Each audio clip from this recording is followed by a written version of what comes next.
Look around. You can find cars like these on AutoTrader, like that car riding your tail. Or if you're tailgating right now, all those cars doubling as kitchens and living rooms are on AutoTrader too. Are you working out and listening to this ad at the same time? Well, multitasking pro, cars like the ones in the gym parking lot are for sale on AutoTrader.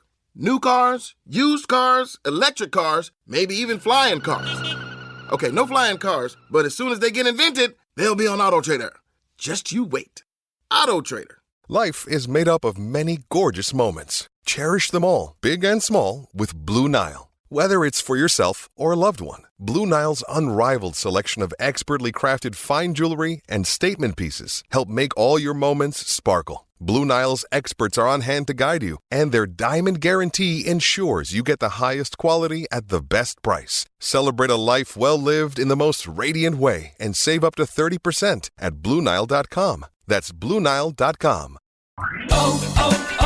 O'Reilly. Check engine light on? Take the guesswork out of your check engine light with O'Reilly Veriscan. It's free and provides a report with solutions based on over 650 million vehicle scans verified by ASE certified master technicians. And if you need help, we can recommend a shop for you. Ask for O'Reilly Veriscan today. O'Reilly Auto Parts. It's really cool.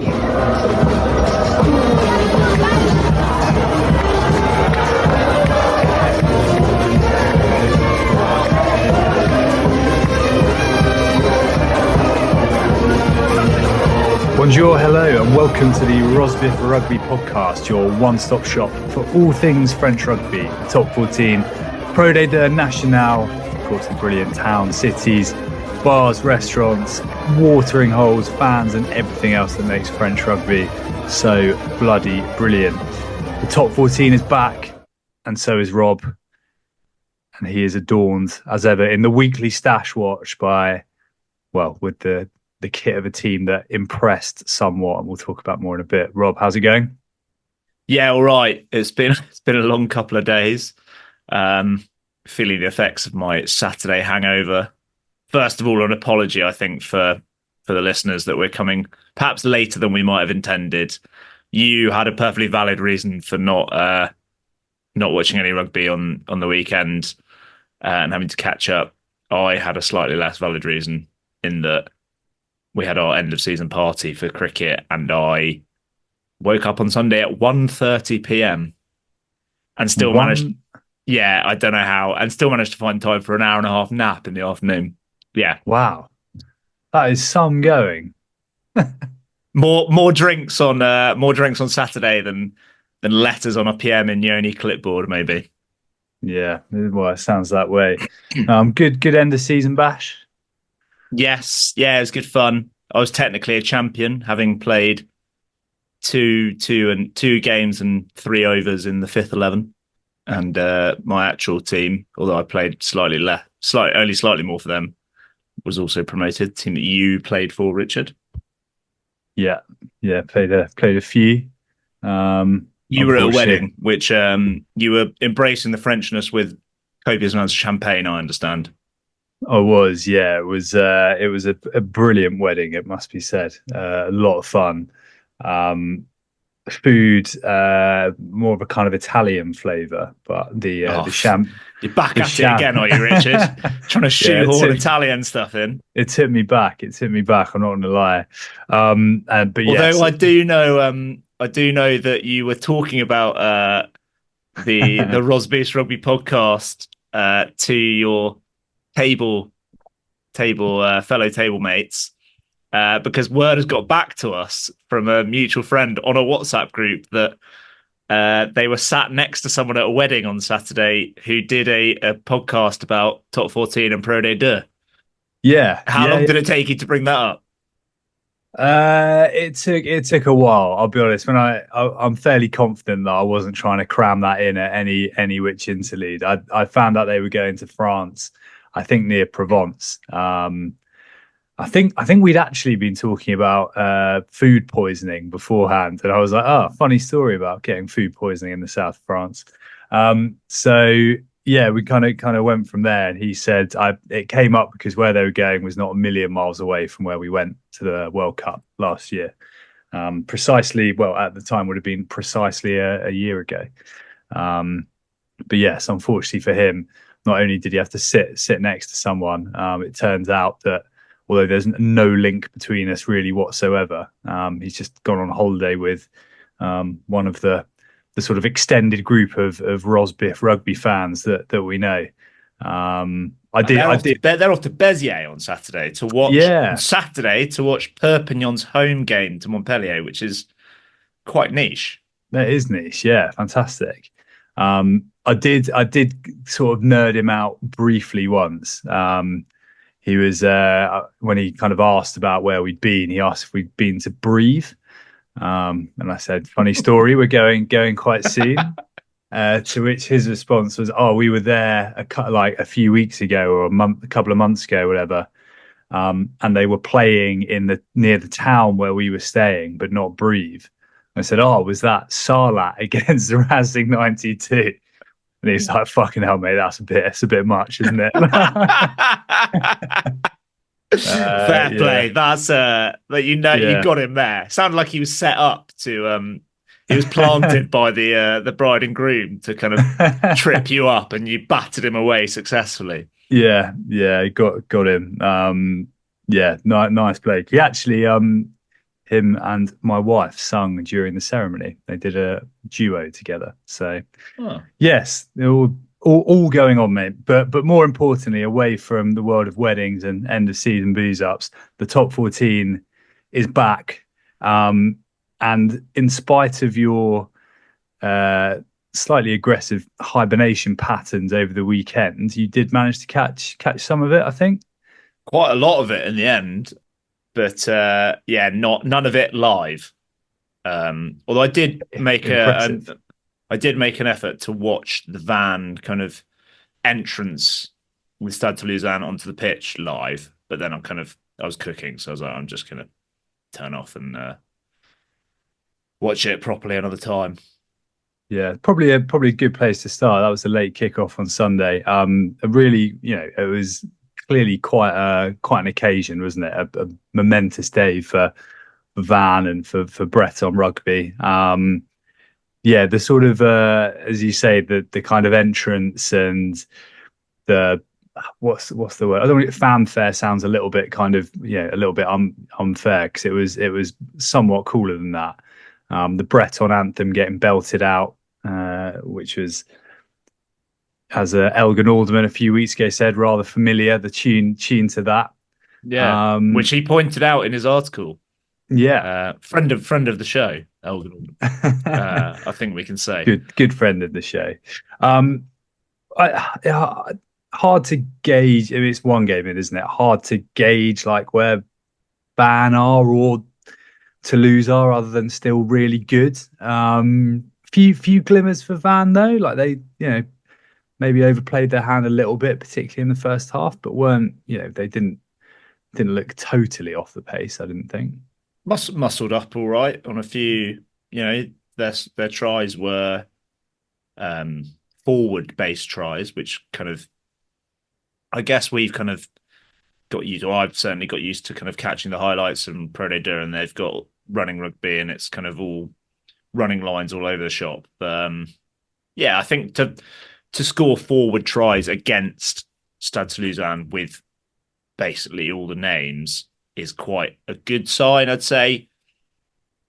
It's hard to know, like we don't know the kind of counterfactual as to whether, what if Toulouse had gone away to, I don't know, Cast or Clermont, like would they have also put 40 points on them?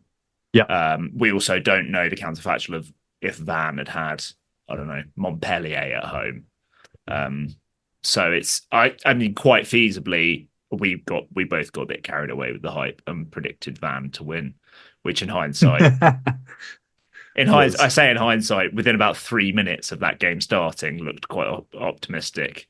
Yeah. But we're here to get carried away with the romance. I think people will excuse us, but I mean that Toulouse team is just so good that that could have happened to anyone on the first day of the Yeah. season. They have been slow to start in the past. They were last year, but obviously that was because of the World Cup and they had tons of players missing. But they have been slow to start in the past before that in non-World Cup years. But they're just so in. I mean, we said it so many times when they had their third team out or whatever it was. They're just all so in sync that they just make everything look so easy. Yeah, they were outstanding, and there wasn't really that sign of kind of a lack of sharpness or sloppiness or anything. It just seemed to click so quickly. As you say, kind of we don't know quite what that would have meant if someone else had gone for Van, or if Toulouse may have well humbled kind of anyone away from home as they have done so many times. But if nothing else, Van has flown to pretty near the top of the places I want to watch rugby in very quickly. Yeah. And it probably wasn't far off already, but something about a kind of a slightly moody looking night in Van looks like it looked very moody, didn't it? With the I heard it referred to, or I saw it referred to as an oboe, but the bagpipes and the kind of Celtic oboe and the drums was a little bit sinister, I thought. Oh, 100%. Yeah, I'm completely with you on that. I think if you heard that in the opening sequence of a US TV drama, you'd be like, blimey, someone's getting killed. Yeah. And I don't know, there's something like that with it sort of looked misty, but I don't think it was. I think it's right. Apparently the ground is right, like really, really near the port. But I think if we go, we want to be going not November, December. Apparently, that is apparently when it's quite rainy. Noted. But Van, if nothing else, they're off the mark. They're in the top 14, and they certainly didn't disgrace themselves. Speaking of teams that didn't disgrace themselves, you are wearing, as mentioned a moment ago, the kit of Union Bordeaux Beg. My Maxime Lucu fashioned, styled UBB jumper. Modelled, that's the word I'm looking for. Modelled. They looked all right. Yeah, and they butchered a couple of chances as well. They could have scored more. They were great. I'd kind of forgot. It's easy to forget because of the performance they had at the back end, the very last game of last season, where they were well and truly humbled. I'd kind of forgotten just how incredible that backline is and how incredible it is to watch in full flight. Jalibert looked brilliant. Nice to see him fit, which we don't see enough these days. I feel like they, as you perhaps referenced, certainly in respect to the final, they try and shuffle him out whenever he's kind of 75% fit. But he looked sharp. Lucu, masterful as ever. But the main headline, and I don't know whether there was an official man of the match, but the player, despite knocking a ball on over the line in the tackle, was Marco Gazzotti, who, another player who was injured back in the last season, missed the under-20 World Championship. But my God, imagine if he'd been in that back row alongside Castro Ferreira and Quere Caraba. Like, he was brilliant. That whole back row, so him, Lockie Swinton, and then, but also Bosheton, who'd moved up to the second row, the student pub barman from appearance. They were running hard, they were running fast, they looked energetic, not necessarily like bulldozering people over, but you wouldn't want to tackle them because they're just moving so quickly. Yeah, Gazzotti, he missed quite a lot of the back end of last season. It was more than just the running, wasn't it? He missed loads, and he came in second half of the season. Yeah, and I think he came in with sort of, not more than promise, but he came in as like the guy who was going to really kind of graduate that term. And unfortunately, we didn't see too much of it. So it was wicked, as you say, to see him back just everywhere.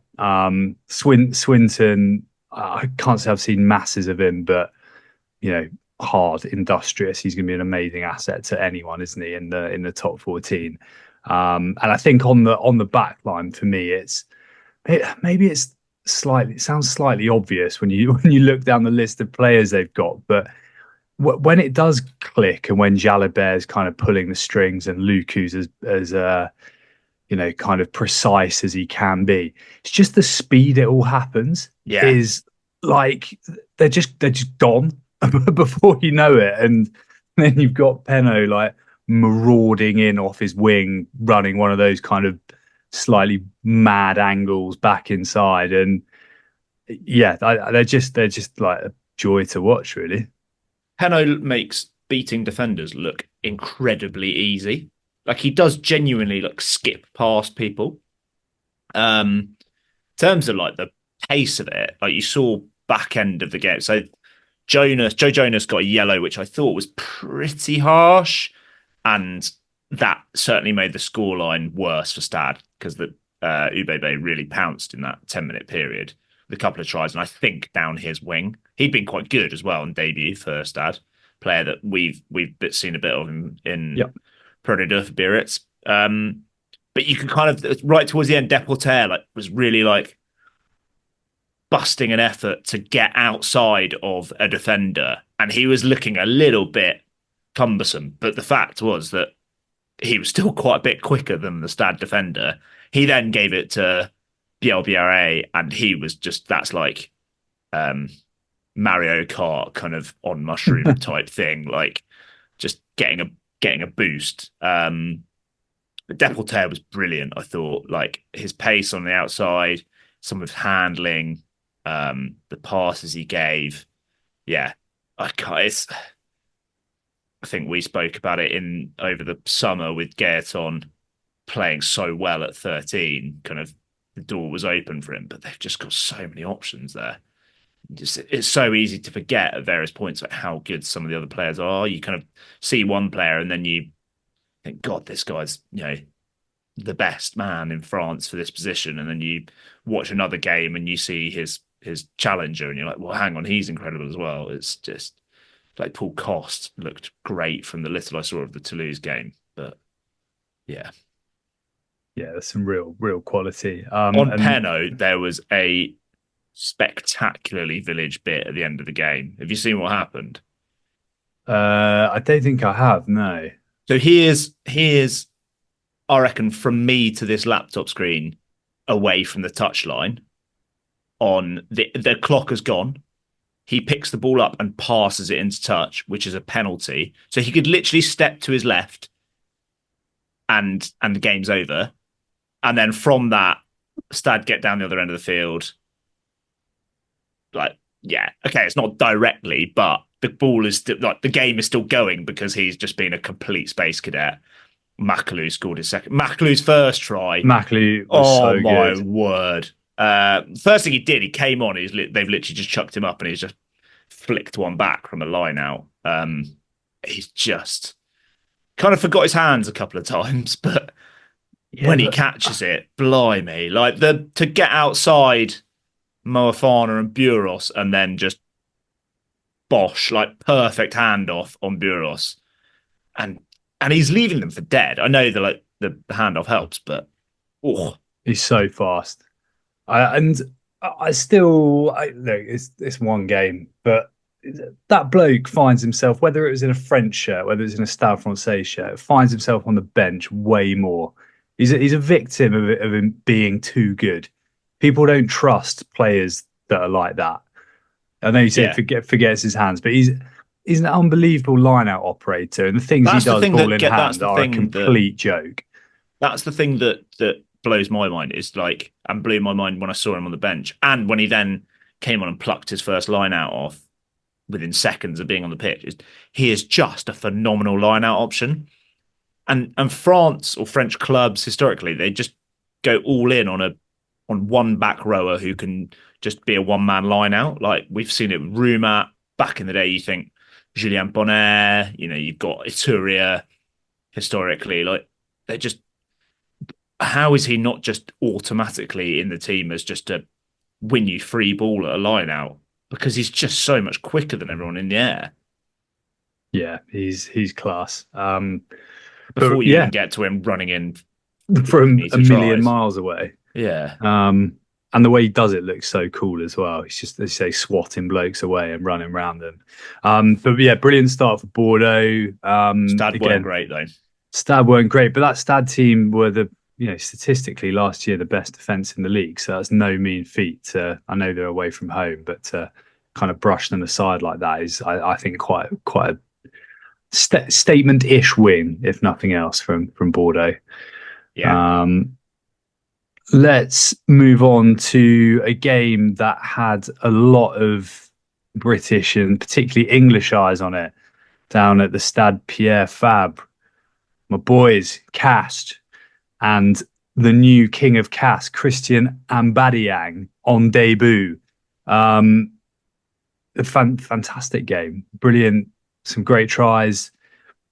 The viral sort of like boundary breaking try saving tackle, and a brilliant finish. Did you catch it? The finish at the end is quite something, isn't it? It's, bearing in mind that's beyond the 80 and he's been on all game, and he's how much running he's done in the game. The pace is just frightening. I'm quite proud to say that we've been Mbadiang fans for more than just the last round of fixtures. We've been with him in Pro de Deux last year as Nevers, and it was basically in the highlights every single week. Loves if you tag him in something saying this is amazing, he loves re-putting it out there. Loves his own praise. Quite right too. When you're that good, you might as well. Yeah, yeah, it was class. Yeah, a bit of it was I suppose the ending maybe kind of not glosses over the fact that Cast nearly spurned a pretty healthy lead in the last kind of 10 minutes or so. And that actually, that would have been a pretty serious win for Racing, I think. First game of the season, a lot of new players. You'd be thinking that is not bad. And Cast I guess, with 26-14 up at 71 minutes. And Racing brought it back to 26-28 at the 80-minute mark, and then Mbadiang scores that one try. But that's to score 2 tries in 9 minutes, end of the game. It's quite casty to would have been very Cast to bottle that thing, throw it away. Difficult place to go and win. So yeah, very close to a bit of a turn up for Racing. A few of the English boys looked pretty good. Will Collier for Cast, put in a decent shift. Fabulous Rosbeef infused try for Racing in the first half. Messrs Farrell, Sam James, who looked excellent, and Henry Arundel on the end of another one. I mean, yeah, he made it. I think that we can give him credit for that because he was definitely part of it. Max Springs somehow not English, but yeah. What was I going to say on that? There was a lot of talk about the English interest. It's quite incredible that both the Times and the Telegraph had reporters on the ground for that game. I know Alex Lowe was, and I haven't actually seen who wrote the article in the Telegraph. I assume it's Charles Richardson, just because that's as Gavin Mayers. So to have kind of certainly two of the main leading rugby writing papers of the UK press at Cast is quite incredible. Yeah. Although I wouldn't say entirely surprising. I think the Owen Farrell story is such a huge one, but it's probably, I can't imagine there'd have been too many top 14 opening games that have had them all there. Yeah, it's exciting. It's really exciting for us as English watchers of the top 14 and Pro de Deux. We've still got another week of top 14 in the spotlight ahead of everything else. So it's exciting. Anything else that caught your eye in this game? Cast kits look wicked. I like the Cast kit, yeah. Racing, I mean, Racing's kit always works, doesn't it? It's like like Argentina, that kind of baby blue and white is always a winning combo. No, not really. Just looking forward to my maiden voyage to the Stade Pierre Fabre in a couple of weeks. So I'm bloody looking forward to that. Seeing Mbadiang in the flesh. He'll probably get Hopefully- rested, won't he? or he'll ping a hammy next week. One of your favourite topics, which is one of the kind of analogies you love bringing up, is the kid in school who has hit puberty before everyone else. Have you seen the Joshua Tuasova try? No, not try, Yes, but yes, the Chavoncy break. try. The break from Tuasova, where it's proper like, I'm a big teenager. You're all children. Get out of my way. There's one of the fens is quite it's bordering on illegal. Like, he almost, like- Punchy. yeah. Yeah, that was class. I did. So I completely forgot about that. That was lovely to watch. Quite a way to respond in a week that Sia Khaleesi officially left Racing. Quite a way for Joshua Tuasova to respond to Jackie Lorenzetti's comments at the end of last season. Yeah. So we had one of your favourite topics, one of my favourite topics. A try was called back for a forward pass from Gael Fickou, presumably the only time he passed the ball. So reluctant to pass it, he waited until it was too late and passed it forward, and it was quite a long way forward. But I can only assume that he tried his best not to pass the ball, and then time was up. I didn't see enough of this game to know if he passed the ball on any other occasions. Still But I didn't no see evidence. any video of it. Yeah, No evidence to the contrary. Yeah, cracking game. Great finish for Cass. Racing, despite the result, probably they won't be too disappointed. Although now they've got to go and play their 3 home games in some backwater in I was Is it going to say that for Créteil? Petit Fours. Créteil. Yeah, we can do it now if you want. Go on, we might as well. It is US Créteil Lusitanos Football Club at the Stade Dominique Duvachel, which is the home of the Bélier. Do you know what the Bélier are? No. I believe this place is twinned with Derby County. It's the home of the Rams. Oh, nice. So it's 25 kilometers from La Défense Arena, but it's the other side of Paris. So it's really near Paris Orly Airport. So it's much nearer than Auxerre, where they were last year for a bit. And certainly they've been to Nantes and Lille, I think. Yep.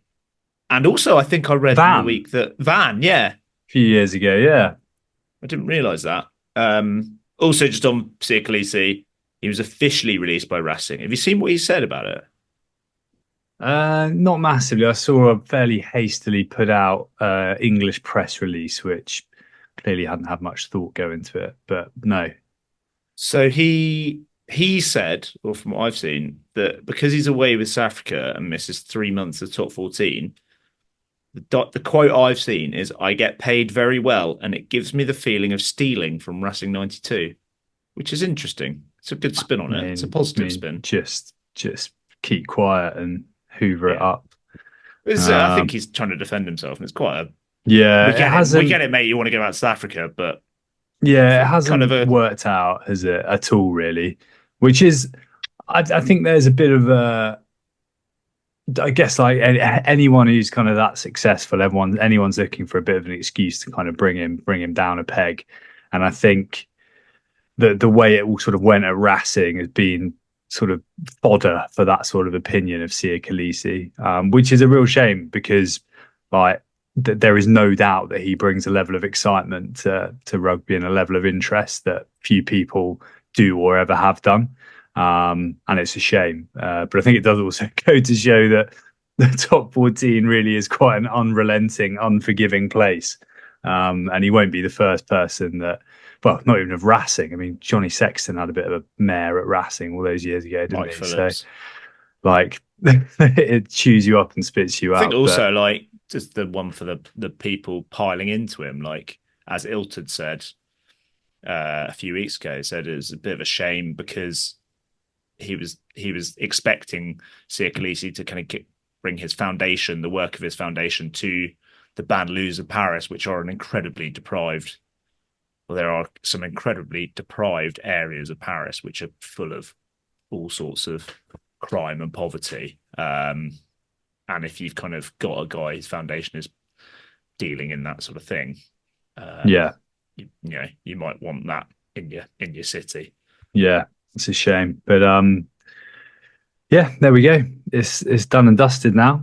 We've got a couple of minutes to get through the best of the rest. Bayonne, they founded a little bit at home at points last year, and it was a guy who I know you're not the biggest fan of necessarily. You kicked the winning points. Fair play to Joris Segons.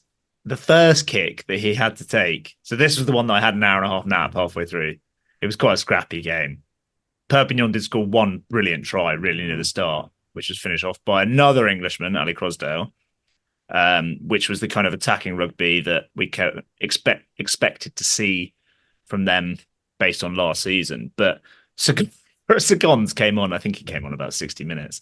The first kick he attempted must have been on the 5 metre line, like beyond the 40 metre. And it was like Greg Patat was just 3 fingers. And I was like, is he actually telling him to go for goal there? Needless to say, he missed it. But the one he did get was also a pretty hefty one. And nice for him to kind of get that on his debut, especially when there is just so much hype around, or not hype, but so much respect and love for Camille Lopez at 10. And also, like, during the game, whenever Joris Segons did something, they immediately panned Camille Lopez, like cheering on the bench. And so I was going to say, it was like last season when in the Premier League, Arteta dropped Aaron Ramsdale for David Raya, and they then filmed him saving a penalty. And it's like the most over-the-top celebration you've ever seen, because the camera's in his grill for the whole 90 minutes. There was a little bit of that going on. But fair play. And Lopez looked wicked as well, as he always does. They were missing... they weren't great, but they were missing, by my reckoning, 4 inside centre options. In Manu Tuilagi, obviously, but Reece Hodge, Guillaume Martok, who was brilliant last year, and Federico Mori. So you've got 3 international 12s there, and then a brilliant top 14 player. So that's going to have an impact, you'd imagine. Yeah. You would think so. Poe, probably less said the better. Got a bit of a pasting away at Claremont. 3 cards. No knock-ons, but 3 cards. Niche. The Atasogbe one was weird. He basically got yellowed for kicking the ball out of someone's hands on the try line, but his feet are pretty much on the floor. I don't know what the laws are around that, but it seemed harsh. Yeah. And Axel Desperez was made to look quite silly on a couple of occasions. Yeah, it wasn't. It was a bit of tiny, a shambolic second half in particular, wasn't it? Speaking of shambles, Montpellier got off to a flyer, allowed Lyon to quadruple last season's points tally away from home. I don't know, what more can you say? That was pretty much like the exact type of games they were losing last year in terms of that sort of scoreline at home. Montpellier. Yeah. Yeah. It's just you have to laugh, really. Hell of a try from Lyon picking up where they left off with the Baptiste Couillou try, which was sensational off the back of Niniashvili just getting the ball and thinking, I'm going here, and Montiuani linking with him, and it was that's a brilliant try. They're just so threatening, those 2 on the outside, and when you've got Couillou just lurking, ready to finish anything off. I said he couldn't score 15 tries again in a season. He might well do. He's 1 from 1. Will. Maybe he'll go 30. No, that's probably 26. 26. Montpellier, Hoggy looked leaner, and it sounds like he's got a little bit more time to work on his weight. or work on his, keep Yeah. lean and I not mean, get injured. yeah.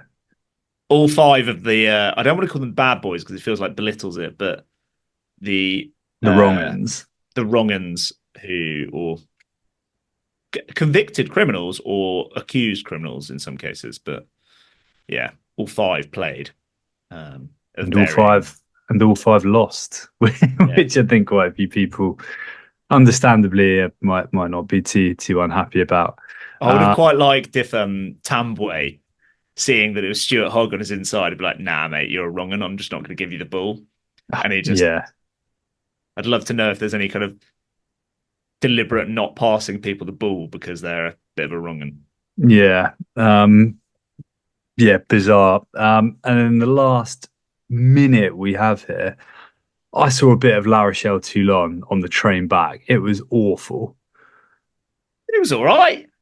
So scrappy. La Rochelle's line out was dreadful again, like really dreadful, and not just Tolilatu, although I don't think he won one when he came on. No, he definitely didn't. Bougarit was great, but he couldn't hit his man at the line out. I think it's structural. I think they're so far off with some of the throws that there's something going on. You can't be like, it's not the hooker. It's got to be something going on. Something more, the team, which seems mad given they've got Donica Ryan as their. I imagine he's doing in charge of lineouts. Like poor man's Paul O'Connell in coaching and in playing terms, maybe. Angrier though, definitely an angrier face. I feel like both those sides can give us better. So let's not dwell too much. La Rochelle were better generally. Jack Noel was great. Jack Noel really great. Looks so much better, doesn't he? Like just sharpness wise. Yeah, Carballo looked great as well, and he's wearing old school Predators, which makes him even better to watch. Excellent. Clipboard. I reckon he teased the camera. There was one point where he looked like he was going to write on the clipboard, but he was kind of hovering above the clipboard. I think he was threatening. I also saw like a red squiggle, as though he was testing out the red. He was worried the red wasn't working on his Bic 4-way biro. He drew a red squirrel to test it. Been to the Isle of Wight over the summer. Right, we're done on the top 14. Pro de Nationale coming up.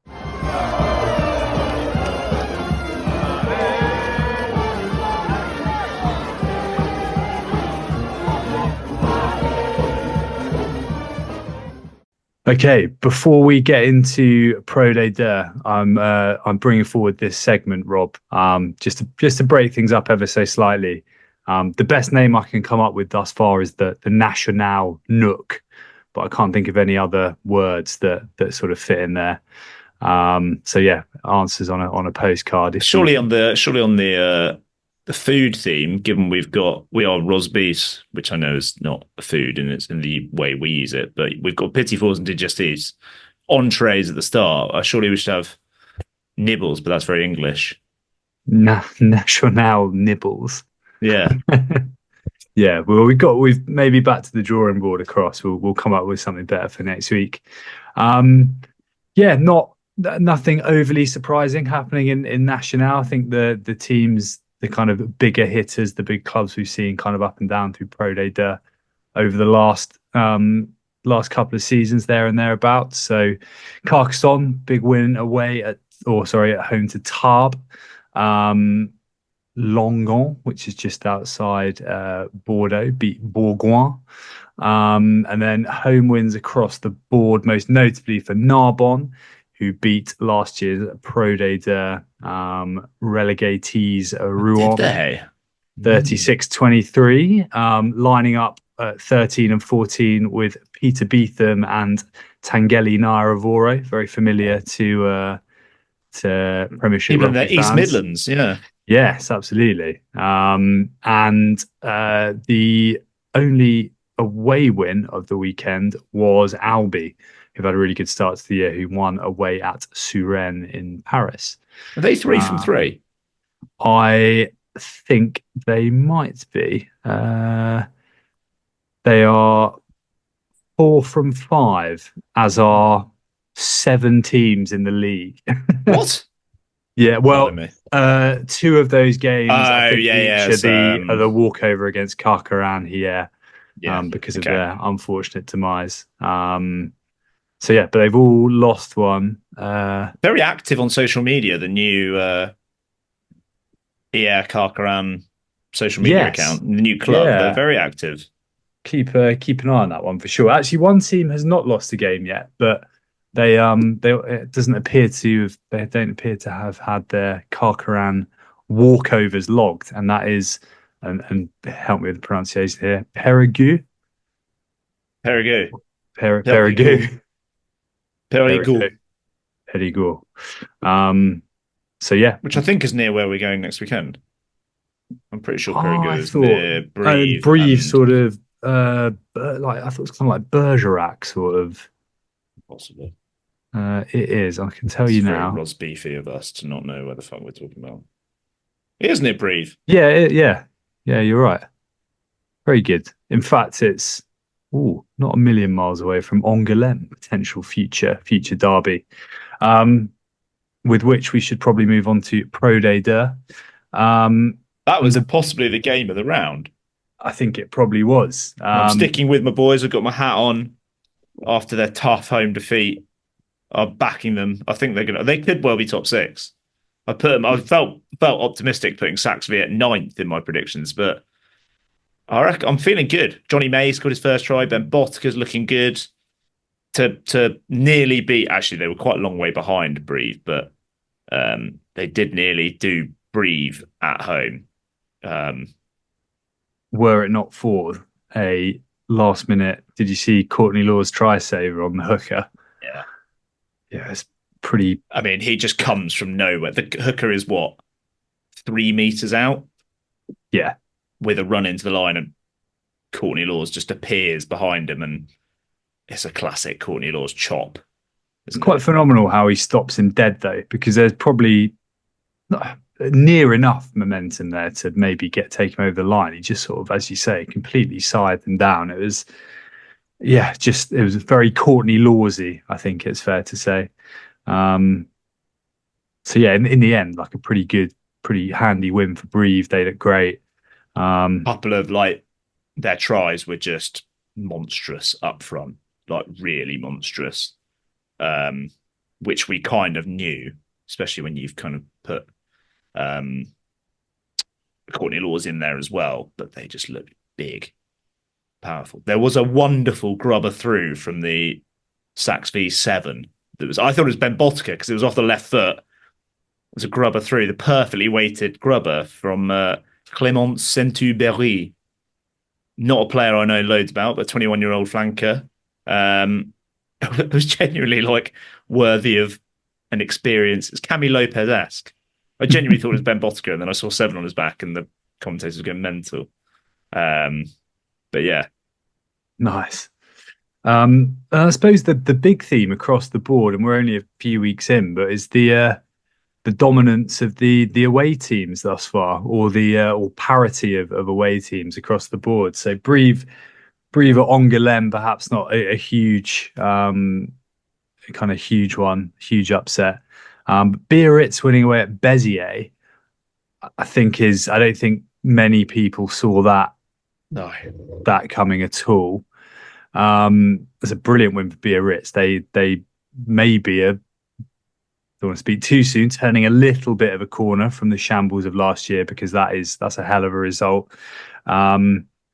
Dax away at Valence Roman, putting paid thus far to our kind of second season syndrome predictions. That's a brilliant win. Went down right to the 80th minute. They stopped them all on the 5 meter line to hold out. And then went absolutely ballistic, a bit of pushing and shoving at the end, which we love to see. Balance Roman's kit is still really flair, that kind of MotoGP checkerboard design. But probably, arguably, the biggest turn up, I think it's fair to say, was Stade Niçois have their maiden win in Pro Day Deux, winning away at Agen. Yeah. And we were feeling so positive about Agen the week before. Well, they'd come within 2 points or 3 points in 2 minutes of beating Provence away from home. Yeah. And you would assume would therefore probably take that into beating Nice at home in their first ever away game in the league. That's an awesome result for them. Yeah. Argent 0 from 2 then. Yeah. Albeit with a couple of bonus points. Mont-de-Marsan 0 from 2 as well. You thought they were going to beat Montauban. I kind of backed Montauban. But I didn't quite expect that. Jerome Bosville, talking of left-footed grubbers. Jerome Bosville had a lovely weighted grubber in there that I've seen on the doing the rounds on social media. And actually the other, because that was for any new listeners, that was a player that I watched back in March at Montauban versus Argent, and he had an interesting performance. Ineffectual, I'd say. And the other fly half who was brilliant that day was Thomas Vincent, who looked great for Montpellier. Yeah. He had a lovely little chip kick. Yeah. Set up a try, didn't he? Then elsewhere to round it off, Oyonnax beat Nevers, albeit only by 5 points at home. And Colomiers overcame Aurillac by 3 points. And then in the big kind of late kickoff, I think it was, on Friday night, again, it went right down to the wire, last kick of the game. Last minute kick, yeah. Sam Davis continues to be the messiah of the mountains down in Grenoble. Banged one over. Did you see the scrum beforehand that got the penalty? No. Oh my God. It's like a proper old school mincing, essentially. Is it? Yeah. Tommy Francis kind of been on at that point. I don't think he was, no. But yeah, they really went to town, and Grenoble started brilliantly. Yeah, started where they left off, really, and it seems like Sam Davis has started where he left off. Of just the messiah of the mountains. I like that. Yeah, it's better. Magician. I feel like you get a Welsh magician, so maybe the magician of the mountains. Yeah, it's better than the Nationale Nook or the Nationale Nibbles for sure. Getting there slowly. But yeah, Pro Day off to a cracking start. The English boys, the Rosbeefs, are having a big say. A few of the other notable names. Obviously, still no George North. I think he's a little while away still, isn't he? After what happened to him in the Six Nations. So we didn't actually look ahead, did we, to the top 14 this weekend? Looking ahead, Pro Day what tickles your fancy this weekend? Nevers have had a horrid start, by the way. I noted this last week when I saw that they were away at Oyonnax, because they've got Brive at home, that's not an easy fixture. So having had Grenoble at home, they've got 2 home games, but Grenoble, Oyonnax, Brive, you've got 3 of the best 4 in Pro Day 2, I'd say, and have been for however long as well. Essentially, the kind of dominant 3 teams of the league in the last 3 or 4 seasons. Yeah, really tough Thursday night game though, so anything can happen, which means they'll probably win by like 15 points. That Thursday night game is just doing us every week on the predictions. The amount of times we've been 0 from 1 going into Friday. Big game for Mont-de-Marsan, home to Argent. Yeah, I'm being really negative. I'm already looking at the bottom of the league. Aurillac Grenoble, that could be interesting. Will Aurillac still be winless when we see them the following week at Brive? Who knows? And then your boys Saxby go to Stade Niçois, hot off that victory away at Argent. That could be a cracker. Yeah, that could be a cracker. That's a decent journey as well. That is quite a decent journey, isn't it? That is a long way. That could well be the longest in the league of this season. Yeah, I've got this on a spreadsheet somewhere. I could confirm that, but I think it might actually be the longest. Be maybe Oyonnax to Biarritz. Oh yeah, that's punchy. Not quite far north enough. Decent yards. Bear with me, I can confirm this. Carry on talking. I was going to say, in the meantime, we also didn't touch on the top 14 fixtures this weekend. Other than the fact that Racing, Owen Farrell will be making his top 14 home debut at a 4th division. You've already forgotten the name. That's how niche it is. The Rams, the Bélier. But yes, other than that, we haven't touched on it, no. And the Béziers game. Of course. Perpignan host Montpellier in Béziers. Can you confirm or deny the longest trip in the league? Yes, I can. 1 second. It is 950 kilometers from Saxby to Nice. Looks like it's probably it. Tied with Dax to Nice. Ooh. Interesting. Wouldn't have called that. And Dax. I know that's Dax to Nice again. So what's Oyonnax to Biarritz? 780 apparently. Round the corner. Saxby to Nice is the longest away trip of Pro League 2. Quickly, because we didn't before, as we say, top 14 this weekend. Perpignan, Béziers host Montpellier. Vannes in their first away game go away to Stade Francais. Toulon Cass looks good. Bit of a derby. Pau Bayonne. Yeah, that is. So the derby. There's only one derby weekend. They used to do home and away, but there's a couple of derbies this weekend because the Béziers game is a derby because it's basically in between Perpignan and Montpellier. But yeah, Bayonne Pau is the derby. Certainly Bayonne's derby, while Biarritz are languishing in Pro League 2. The Basques against the Béarns. And then the big one, Sunday night, Toulouse La Rochelle.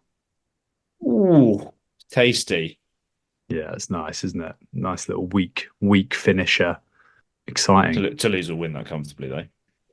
You would think so, wouldn't you? On Sunday night. All right.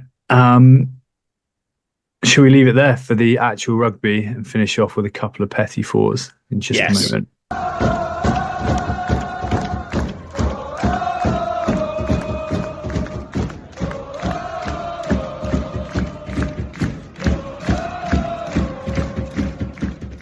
Okay, what have you got for me? Petty fours this week. Do you want to go first? I've technically already been with Racing and Rétil Lusitanos Football Club. Well, we spoke earlier, obviously, about some of the pre-game shenanigans at Vannes, which looked both stunning and slightly sinister at the same time, which I really, really enjoyed. Always a good mix. Some big kind of transfer-y gossip. One of which I think we may have mentioned previously, but there are some pretty big rumours about Damien McKenzie to La Rochelle for next season. To join Nolan Le Garrett. And the other name that's being bandied around is one David Niniashvili as well. Apparently is being courted by, well, understandably a few clubs, but I think La Rochelle, the front runner. They only made one senior signing over this. The squad is quite old. Kane Douglas. Yeah. So you wonder if there's maybe a bit of a future planning going on there. The other big name that's being sort of looked at, apparently by plenty of clubs as well, and I've seen this in a few different news sources, is Santi Arata from Cast. Apparently Toulouse are keen to have him as backup to Antoine Dupont. But I think Toulon and Stade Francais are interested. And Toulon don't need a scrum half either. They've got 2 quality international scrum halves. Yeah. Stade Francais are a bit thin. They looked better with Weber on. He looked sharp, but yeah. So yeah, there was some. That was pretty. Yeah, some big names getting floated around. Otherwise, you actually something I think I saw that you sent through was one Manu Tuolangi and his Pasolo Tuolangi giving it large outside what looked like a bar in Bayonne somewhere. Yeah, thanks to Melee A5, which is quite a fun account on Instagram, who provided that footage of them just having some sort of Samoan jig by the looks of things. I don't know what you'd call it. Yeah, that looked good fun. Talking of kind of local action and on the streets, the Toulon players seem to be doing a photo shoot with Café Maurice, the iconic Toulonnais coffee roastery, as part of a new collaboration. It feels like there is no stone unturned in collaborations with the local town on some of these places. And Richard, I can't. Oh, quickly before I do the best one. I know what I've forgotten. Yeah. There was also the predictions of the top 14 coaches, which is quite cool. They submit. I assume they're not allowed to vote themselves. 9 of the top 14 head coaches went for Toulouse, 2 for La Rochelle, 1 for UBB, 1 for Racing, and 1 for, did you see who? Was it Perpignan? Yeah. Someone's having a laugh. Are you sure? Ugo Moller's just gone, I like their kit. They're not, no one else is winning apart from Toulouse. Now, I like Perpignan's kit. Are you sure they couldn't vote for themselves? That's a good question. That is a good question. But you'd be surprised. You'd see Montpellier in there if you could. Yeah, that's true. And you definitely see Toulon in there. Yeah, you would, yeah. Although the clipboard, who knows with the... He's probably... I was about to say he's written it down on his clipboard, but he's written nothing on his clipboard. That was quite interesting, though. We, of course, have to mention the best Petit Four possibly ever, for us anyway. Although it does hark back to one of the highlights of the season last year when we saw Sean Aidendorf win his Player of the Month award for Carcassonne in Media Clinic, effectively the equivalent. Was that Carcassonne as well? Yeah. Effectively the equivalent of Curry's Digital or Dixon's or whatever you want, a Carphone Warehouse. Just doing a photo shoot in there. But Richard, I think you were the first one to spot it. Do you want to say what Carcassonne are doing for their Player of the Month award now? Well, if you've got the details to hand, then I don't want to underdo it here. But their Player of the Month awards, they've teamed up with a local butcher, and the Player of the Month won what looked distinctly like a massive rib of beef, a Côte de Rose beef potentially. It looked bloody great. Looked pretty high end stuff. It is huge. Like you're feeding a few lads with that. It was Maison Las Cores. And it's Nils Chalier, who was Player of the Month for Carcassonne for August. Outstanding. But yeah, that was nice to see everyone else jumping on the Rosbeef's bandwagon. I say bandwagon. They've been doing Côte de Boeuf in France for years, long before we turned up. But that was one that really, really tickled us. There's Rosbeef everywhere. No, the Rosbeef revolution is here. Telling you right now. I think that's probably it, isn't it? Yeah, another weekend to look ahead to with uninterrupted top 14. None of this URC or Premiership nonsense to get in the way. Just hopefully 4 games. I haven't actually checked, but Premier Sports get stuck in, I think. Yeah, pure unbridled French rugby.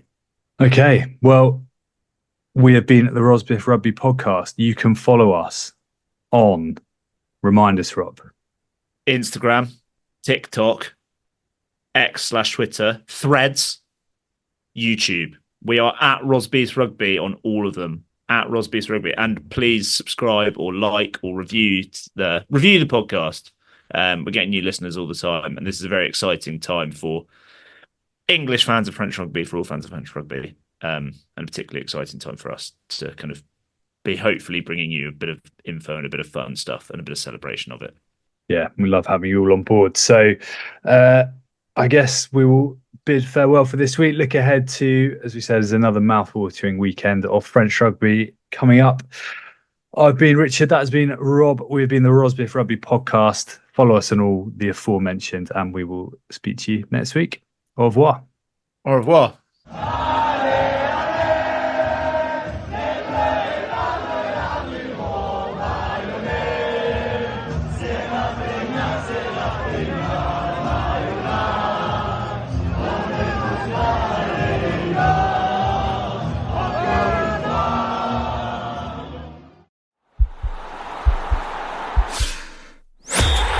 podcast is part of the Sports Social Podcast Network.